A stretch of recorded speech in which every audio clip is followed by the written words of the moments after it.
அஸ்ஸலாமு அலைக்கும் friends, welcome to my kitchen. இன்றைக்கி பெரிய கத்திரிக்காய் அண்டு உருளைக்கிழங்கு. ஆல்ரெடி கத்திரிக்காய் நான் ஃப்ரை பண்ணி காமிச்சிருந்தேன். அதில் மீதி தான் பாதி எடுத்து நான் இப்போ வந்து கிரேவி செய்ய போகிறேன். இது சப்பாத்திக்கு, சாதத்துக்கு, எல்லாத்துக்குமே சாப்பிட்லாம். கத்திரிக்காய் அண்டு உருளைக்கிழங்கு, potato, baingan aloo gravy. So கத்திரிக்காவை கட் பண்ணி வச்சுருந்தேன், உருளைக்கிழங்கும் கட் பண்ணி வச்சுருக்கேன். அதை ரெண்டுத்தையுமே வந்து தனித்தனியாக போட்டு ஃப்ரை பண்ணி எடுத்து தனியாக வச்சுக்கோங்க. அதேமாதிரி உருளைக்கிழங்கு அடுத்து கத்திரிக்காய் போட்டு ஃப்ரை பண்ணி எடுத்ததுக்கப்புறம் உருளைக்கிழங்கை போட்டு ஃப்ரை பண்ணி எடுத்து வச்சுக்கோங்க. நீளமாக கட் பண்ணிக்கோங்க இந்த மாதிரி. ஸோ இந்த கிரேவிக்கு இந்த மாதிரி போட்டால் நல்லாயிருக்கும். இந்த கிரேவி வந்து நார்த் இண்டியன்ஸ் அதிகமாக செய்வாங்க. இது எல்லோரும் மோஸ்ட்லி இது தான் செய்வாங்க கிரேவின்னா சப்பாத்திக்கு.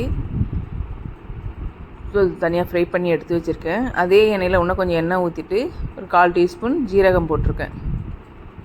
ஜீரகம் போட்டு 2 பிரியாணி இலை இது போட்டால் அந்த கிரேவி வந்து கொஞ்சம் ஸ்மெல் நல்லாயிருக்கும். தனியா வந்து நல்லா கொரப்பாக அரைச்சி அது ஒரு ஸ்பூன் போட்டு 1 டீஸ்பூன் போட்டிருக்கேன். அதையும் நல்லா வதக்கிட்டு அப்புறம் இஞ்சி பூண்டு பேஸ்ட்டு 1 டீஸ்பூன் அதையும் போட்டு நல்லா வதக்கிக்கோங்க. வதக்கிட்டு நான் ஒரு பெரிய வெங்காயம் கட் பண்ணி நல்லா சின்னதாக கட் பண்ணி ஃபைன் சாப் பண்ணி போட்டிருக்கேன். கொஞ்சம் வதங்கினதும் பச்சை மிளகாய் 2 கட் பண்ணி போடுங்க. போட்டு அதையும் நல்லா வதக்கிட்டு மஞ்சள் தூள் 1/4 டீஸ்பூனு, மிளகாத்தூள் 1 டீஸ்பூன், தனியாத்தூள் 1 டீஸ்பூன், சீரகத்தூள் 1/4 டீஸ்பூன் இதை போட்டு நல்லா மிக்ஸ் பண்ணிக்கோங்க. இதை அடி பிடிக்காமல் இருக்கணும்னா கொஞ்சமாக தண்ணி ஊற்றிக்கோங்க. நம்ம டக்குன்னு போட்டோன்னே அடி பிடிச்சிரும், தீஞ்சிரும். ஸோ கொஞ்சம் தண்ணி ஒரு 2 ஸ்பூன் அளவுக்கு தண்ணி ஊற்றி மிக்ஸ் பண்ணிக்கோங்க.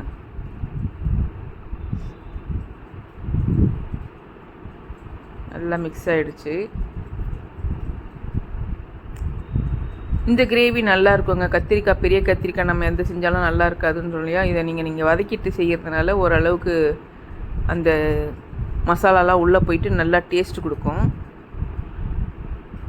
ஒரு வெங்காயத்தோட தக்காளி நான் கொஞ்சம் அதிகமாக எடுத்திருக்கேன். ஏன்னா இதில் நான் கொஞ்சம் புளி போடாமல் செய்கிறது தான் இந்த கிரேவி. ஸோ 3 தக்காளி, மீடியம் சைஸ் தக்காளி 3 தக்காளி எடுத்து பேஸ்ட் பண்ணி இந்த நேரத்தில் சேர்த்துட்டு தேவையான அளவுக்கு உப்பு காரம் மட்டும் நீங்கள் பார்த்துக்கோங்க. நல்லா மிக்ஸ் பண்ணியாச்சு. இந்த கிரேவி பாருங்கள், புளி ஊற்றாமே நல்லா வந்துடுச்சு. ஸோ இது கூட கொஞ்சம் கரம் மசாலா ஒரு 1/4 டீஸ்பூன் போட்டுக்கோங்க. கரம் மசாலா பவுடர் நல்லா இது வந்து இந்த மசாலா குக் ஆனதுக்கப்புறம் அந்த நம்ம ஃப்ரை பண்ணி வச்சுருக்கோம் இல்லைங்களா கத்திரிக்காய் அண்டு உருளைக்கிழங்கு, அதை ரெண்டுத்தையுமே இதில் போட்டு மிக்ஸ் பண்ணுங்கள். உருளைக்கிழங்கு ஃப்ரை பண்ணும்போது கொஞ்சம் நல்லாவே ஃப்ரை பண்ணுங்கள். ஏன்னா கத்திரிக்காய் வந்து டக்குன்னு ஃப்ரை ஆகிடும். உருளைக்கிழங்கு வந்து வேகிறது கொஞ்சம் லேட் ஆகும் இல்லையா, கொஞ்சம் நல்லா ஃப்ரை பண்ணுங்கள். ஸோ இதை போட்டு மிக்ஸ் பண்ணிக்கிட்டிங்கன்னா ஃப்ரை பண்ணிட்டு போடும்போது நம்ம கிரேவியில் அவ்வளோ சீக்கிரத்தில் உடையாது எந்த ஒரு காயுமே. அதை நல்லா மூடி போட்டு வேக வச்சுட்டு ஸோ இந்த தக்காளி இதெல்லாம் வந்து இன்னும் நான் தண்ணி ஊற்றலை. ஸோ நல்லா அது அப்படியே அந்த இதுலேயே கிரேவிலேயே போட்டு இப்போ தான் சுட தண்ணி ஊற்றுறேன் நான். ஹாட் வாட்டர் சேர்த்துக்கோங்க, சில் வாட்டர் வேணாம், நார்மல் வாட்டர் வேணாம். எப்பவுமே குழம்பு செஞ்சுட்டு கொஞ்சம் மேலே ஊற்றும் போது ஹாட் வாட்டர் தான் ஊற்றணும். எந்த ஒரு கிரேவி நம்ம குழம்பு கூட சூடு பண்ணுறோன்னு வச்சுக்கோங்களேன், சூடு பண்ணும்போது சில்லு தண்ணி போட்டு நம்ம ஸ்டவ்வில் வைக்கக்கூடாது. ஹாட் வாட்டர் வச்சுட்டு ஊற்றிட்டு அதுக்கப்புறம் நீங்கள் குழம்பு வந்து ஸ்டவ்வில் வச்சு சூடு பண்ணிங்கன்னா அந்த டேஸ்ட் அப்படியே இருக்கும்.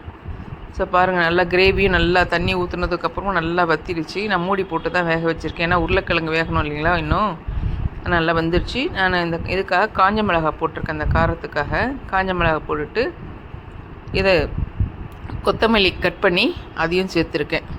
அழகுபடுத்திருக்கேன், அழகு ராணியை. ஸோ கொத்தமல்லி போட்டாலே அந்த குழம்போட டேஸ்ட் அந்த அழகு வந்துடும், குட் லுக். ஸோ அதையும் போட்டு மூடிட்டு எடுத்துட்டேன் நான். மூடிட்டுலாம் ரொம்ப நேரம் போடலைன்னா கொத்தமல்லி வந்து கலர் மாறிட போகுது அப்படின்ட்டு. ஸோ நல்லா வந்துடுச்சு பாருங்கள். இது ரொம்ப கிரேவியாலாம் வேணாம், ஒரு செமி கிரேவியாக வைங்க, இது நல்லாயிருக்கும். நீங்கள் எது கொண்டாலும் சாப்பிட்லாம், சப்பாத்திக்கு சாப்பிட்லாம், ரோட்டி, நான் எது கொண்டாலும் சாப்பிட்லாம். சாதத்தோடையும் சாப்பிட்லாம், தோசை இட்லி தோசையோடையும் சாப்பிட்லாம். பாருங்கள் நல்லாயிருக்கு, நல்லா வெந்துருச்சு, நல்லா குக் ஆகிடுச்சு. நான் வந்து சப்பாத்தியோடு தான் வைக்கிறேன். ஸோ முடிஞ்சிட்டு, சமையல் முடிஞ்சு. Thank you friends.